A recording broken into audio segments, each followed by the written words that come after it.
Hello दोस्तों, नमस्कार। Education excellence के यूट्यूब चैनल पर आपका हार्दिक स्वागत है। हम मानव रोग के बारे में डिस्कस कर रहे थे और हमने संक्रामक और असंक्रामक रोग पढ़ लिए थे। आज हम आनुवांशिक रोगों के बारे में पढ़ेंगे। जेनेटिक डिजीज या जेनेटिक डिसऑर्डर। इसमें हम पहला पढ़ेंगे हीमोफीलिया या शाही रोग। हीमोफीलिया या रॉयल डिजीज, इसको शाही रोग इसलिए कहते हैं क्योंकि यह सबसे पहले ब्रिटेन की महारानी को हुआ था और इसी वजह से इसको रॉयल डिजीज के नाम से जाना जाता है। यह एक्स गुणसूत्र सहलग्न रोग है क्योंकि इस रोग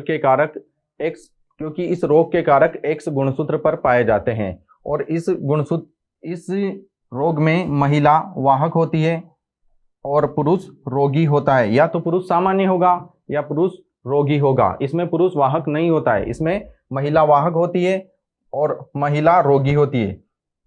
पुरुष इसमें वाहक नहीं होता है, पुरुष या तो सामान्य होता है।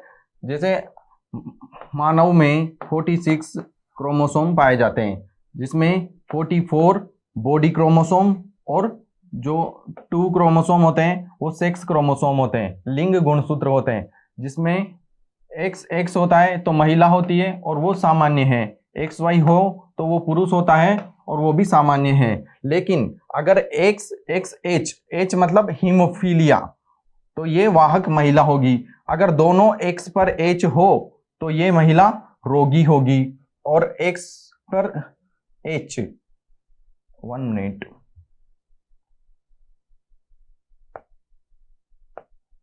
XHY हो तो रोगी पुरुष होगा।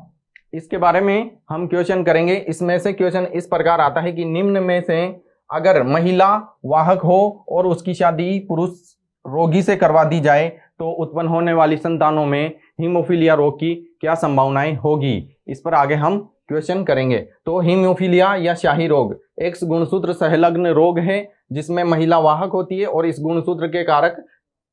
रोग के कारक एक्स गुणसूत्र पर उपस्थित होते हैं। अब हम पढ़ेंगे वर्णांधता। ये दूसरे नंबर का जेनेटिक डिसऑर्डर है, वर्णांधता या कलर ब्लाइंडनेस।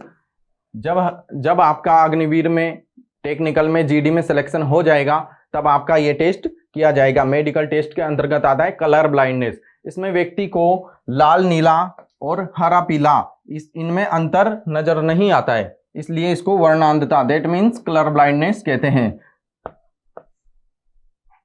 यह भी एक्स गुणसूत्र सहलग्न रोग है। इस रोग के कारक एक्स गुणसूत्र पर उपस्थित होते हैं। इसमें भी सेम टू सेम हीमोफीलिया की तरह कॉन्सेप्ट है। इसमें भी महिला वाहक होती है, महिला रोगी होती है और पुरुष रोगी होता है। या तो पुरुष सामान्य रहेगा या इस रोग का रोगी रहेगा।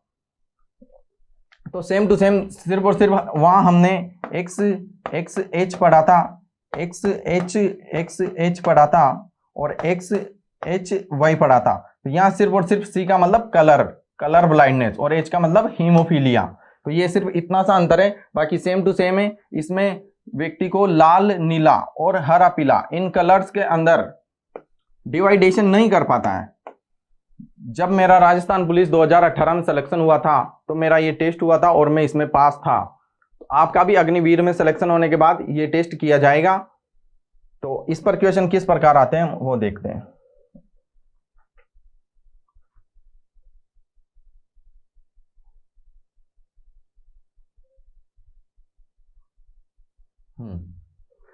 अगर महिला वाहक है और पुरुष रोगी है, अगर इन दोनों का क्रॉस करवा दिया जाए, मतलब इनकी शादी करवा दी जाए, तो उत्पन्न होने वाली संतानों में इस रोग की क्या संभावना रहेगी। एक हम कलर ब्लाइंडनेस का उदाहरण देख रहे हैं, एक हम हीमोफीलिया का उदाहरण देखेंगे। अगर वाहक महिला मतलब एक एक्स क्रोमोसोम पर C लगाना है और पुरुष रोगी है तो X वाले पे C, मतलब पुरुष तो रोगी होता है। अब इनका क्रॉस करवाया तो ये परिणाम हुए जिसमें महिला यानी कि बालिकाएं वाहक रहेगी और पुरुष रोगी रहेगा। तो उत्पन्न होने वाली संतानों में क्या संभावना है, इसमें से क्वेश्चन आएगा which of the following statement is true और फॉल्स। निम्न में से कौन सा कथन सत्य है या असत्य है। क्वेश्चन इस प्रकार रहेगा कि महिला वाहक, ये कलर ब्लाइंडनेस से पीड़ित महिला वाहक की शादी कलर ब्लाइंडनेस से पीड़ित रोगी पुरुष से करवा दी जाए तो उत्पन्न होने वाली संतानों में इस रोग की क्या संभावनाएं रहेगी। तो उत्पन्न होने वाले सारे लड़के इस रोग के क्या रहेंगे, रोगी रहेंगे, और होने वाली सारी लड़कियां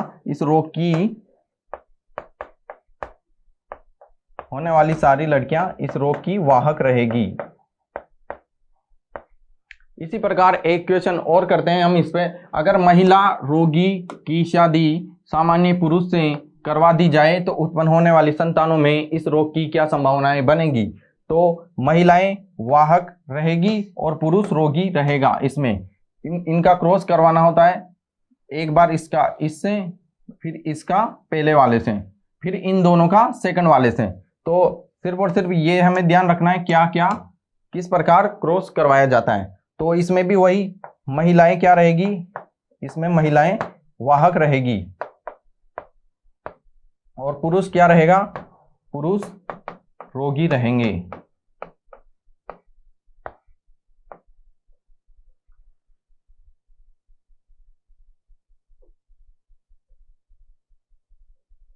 हाँ, आगे बढ़ते हैं। इसके बाद हम पढ़ेंगे सुपर मेल और सुपर फीमेल। जैसे मनुष्य के शरीर में गुणसूत्रों की संख्या होती है 46, लेकिन एक गुणसूत्र के बढ़ जाने के कारण गुणसूत्रों की कुल संख्या हो जाती है 47। इसमें भी टोटल 47 और इसमें भी टोटल 47। पुरुषों में एक वाई गुणसूत्र बढ़ जाता है और तो वो सुपर मेल कहलाता है, और महिलाओं में अगर एक एक्स गुणसूत्र बढ़ जाता है तो वह सुपर फीमेल कहलाती है। टोटल गुणसूत्रों की संख्या 47 हो जाती है। और क्या इफेक्ट होता है, गुणसूत्रों की एक संख्या बढ़ जाने से जननांग अल्प विकसित होते हैं दोनों में। तो ये भी एक जेनेटिक डिसऑर्डर है, हमें याद रखना है। गुणसूत्रों की संख्या एक बढ़ जाती है, पुरुष में वाई वाला गुणसूत्र बढ़ जाता है, महिलाओं में एक्स वाला एक गुणसूत्र बढ़ जाता है। तो टोटल गुणसूत्रों की संख्या 47 हो जाती है, जिससे जननांग अल्प विकसित होते हैं। अब हम आगे बढ़ते हैं, टर्नर सिंड्रोम और क्लाइनफेल्टर।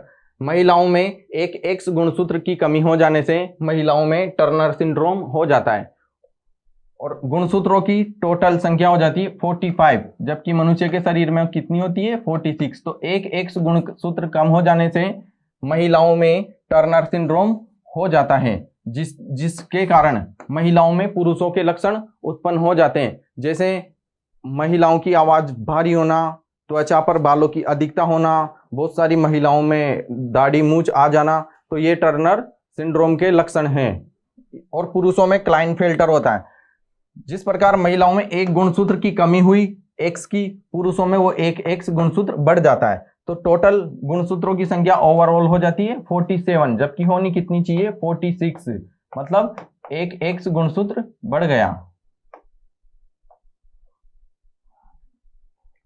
तो पुरुषों में एक गुणसूत्र बढ़ने से, एक्स गुणसूत्र बढ़ने से ओवरऑल क्रोमोसोम की संख्या 47 हो जाती है और पुरुषों में महिलाओं के लक्षण उत्पन्न होने लगते हैं। जैसे पुरुषों में आवाज का पतला होना, दाढ़ी मूंछ का नहीं आना, त्वचा पर बालों की कमी होना, तो ये लक्षण क्लाइनफेल्टर के हैं।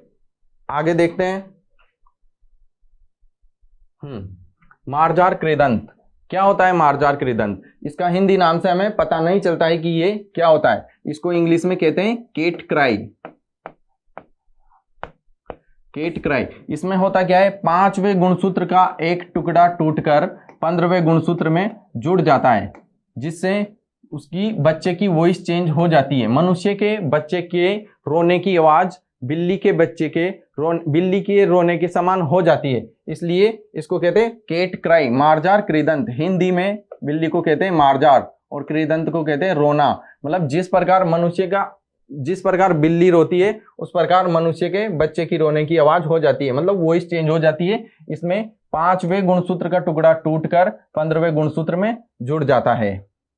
इसके बाद आता है पटाऊ सिंड्रोम, मतलब मनुष्य में 13वें गुणसूत्र की ट्राइसोमी हो जाने से पटाऊ सिंड्रोम हो जाता है और ऐसे बच्चों का ऊपरी होठ कटा हुआ रहता है और बालक मंदबुद्धि पैदा होता है। और इसी प्रकार अगर 13वें गुणसूत्र की ट्राइसोमी होती है तो उसको कहेंगे पटाउ सिंड्रोम, और अगर 21वें गुणसूत्र की ट्राइसोमी होती है तो उसको कहेंगे हम डाउन सिंड्रोम। इसमें भी बच्चा मंदबुद्धि पैदा होता है और ललाट उभरा हुआ रहता है। इस प्रकार का रोग सबसे पहले मंगोल में देखा गया था। मंगोल एक देश है, कंट्री है, तो इन बच्चों को मंगोलियाई मूर्ख भी कहते हैं। फिर हम देखेंगे एडवर्ड सिंड्रोम। एडवर्ड सिंड्रोम में 18वें गुणसूत्र की पुनरावृत्ति हो जाती है, जिससे टोटल गुणसूत्रों की संख्या कितनी हो जाती है 47। लेकिन यहाँ कौन सा गुणसूत्र बढ़ रहा है, कायिक गुणसूत्र, जो 44 प्लस XX या XY होता है। तो ये दो होते हैं सेक्स क्रोमोसोम, लिंग गुणसूत्र, और ये होते हैं बॉडी क्रोमोसोम, मतलब कायिक या शारीर गुणसूत्र। तो इन गुणसूत्रों में एक की पुनरावृत्ति हो रही है कायिक गुणसूत्र में, तो उसको कहेंगे एडवर्ड सिंड्रोम। और ऐसे बच्चे शारीरिक रूप से कमजोर पैदा होते हैं। तो इनको जरूर याद रखना, इसमें से क्वेश्चन आता है। तो इसको याद रखने का थोड़ा सा मैंने एक तरीका बनाया हुआ है। तो बच्चे के रोने की आवाज चेंज हो रही, इसलिए बच्चा कितने साल का, 5 साल का। ऐसे याद रखना, पांचवें गुणसूत्र में 5वें गुणसूत्र का टुकड़ा टूटकर 15वें में जुड़ता है, इसलिए बच्चा कितना, 5 साल का। ये सिर्फ याद रखने का तरीका है। उसके बाद आता है पटाउ सिंड्रोम। तो पटाउ, इसको कैसे याद रखना है, पटाउ किसको पटाऊ, तेरे को पटाओ। तो ये सिर्फ और सिर्फ याद रखने के लिए है, इस पर कोई अमल नहीं करें। उसके बाद डाउन सिंड्रोम। तो डाउन 21 में क्या होता है, 21 में आदमी की शादी हो जाती है और उसके बाद वो डाउन हो जाता है। RS 2018 प्री में पूछा हुआ क्वेश्चन है, डाउन सिंड्रोम कौन से गुणसूत्र की ट्राइसोमी होने से होता है, तो 21वें। और एडवर्ड याद रखें 18, एडवर्ड 18, 3-4 बार बोलोगे एडवर्ड 18 तो याद रह जाएगा। इनको याद रखना जरूरी है, ये एक ट्रिक मान लो, याद रखने का तरीका मान लो, जो भी मानो, इसको याद जरूर रख लेना। मार्जार कृदंत यानी केट क्राई, 5वें गुणसूत्र का टुकड़ा टूटकर 15वें में जुड़ रहा है। तो मनुष्य के बच्चे के रोने की आवाज बिल्ली के बच्चे के रोने के जैसी हो जाती है।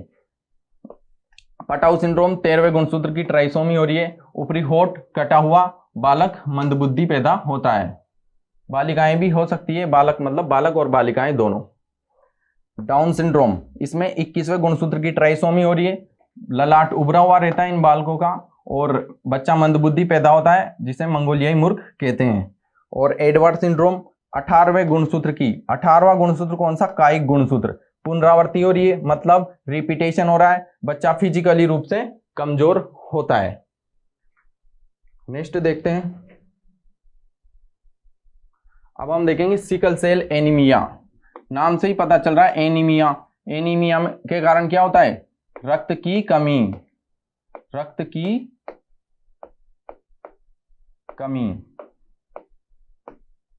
सिकल सेल एनीमिया, इसमें आरबीसी का आकार परिवर्तित हो जाता है और हंसियाकार हो जाता है, इसलिए हंसियाकार आरबीसी हो जाती है। आरबीसी नॉर्मली चपटी होती है या प्लेन या फ्लैट होती है, लेकिन आरबीसी का आकार हंसिया के समान हो जाता है। हंसिया जैसे फसल काटने के लिए हंसिया होती है, उसके समान इसका आकार हो जाता है। ऐसा क्यों होता है, ऐसा जीन परिवर्तन के कारण होता है। और जीन मनुष्य में जीन में होने वाले यकायक या अचानक परिवर्तन को उत्परिवर्तन कहते हैं। ये LDC 2018 में पूछा हुआ क्वेश्चन है कि जीन में अचानक होने वाले या यकायक होने वाले परिवर्तन को क्या कहते हैं, तो उसे उत्परिवर्तन कहते हैं। और उत्परिवर्तन का सिद्धांत किसने दिया था, ह्यूगो डी ब्रिज ने उत्परिवर्तन के बारे में बताया था। उत्परिवर्तन, जीन में उत्परिवर्तन के कारण आरबीसी हंसियाकार हो जाती है। और जीन में उत्परिवर्तन क्यों होता है, बहुत सारे कारण है, जैसे जापान के नागासाकी में जो परमाणु विस्फोट हुआ था, उसके कारण आज भी जेनेटिक डिसऑर्डर देखे जाते हैं। तो इस कारण जीन में उत्परिवर्तन होता है।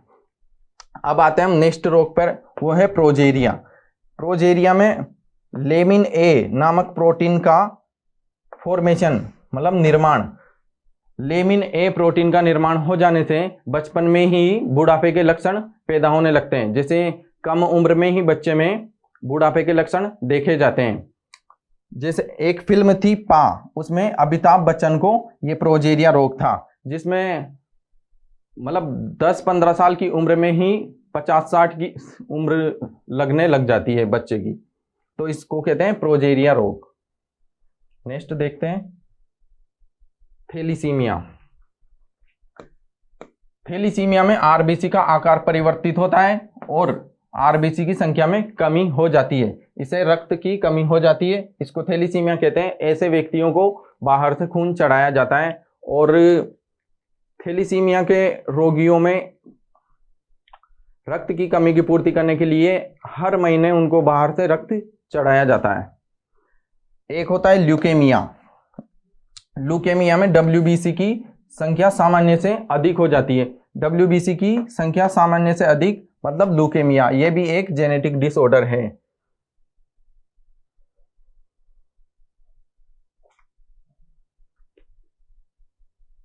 तो ये हमने जेनेटिक डिसऑर्डर पढ़े हैं जो पीढ़ी दर पीढ़ी, एक पीढ़ी से दूसरी पीढ़ी में स्थानांतरित होते हैं, जेनेटिक डिसऑर्डर कहलाते हैं।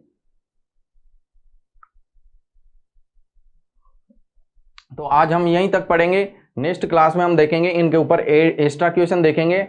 और आप सभी को महाशिवरात्रि की बहुत बहुत शुभकामनाएं। महाकाल आपकी हर मनोकामना, हर जायज मनोकामना को जरूर पूरी करेंगे। महाकाल की जय। वर्दी मिलना तय।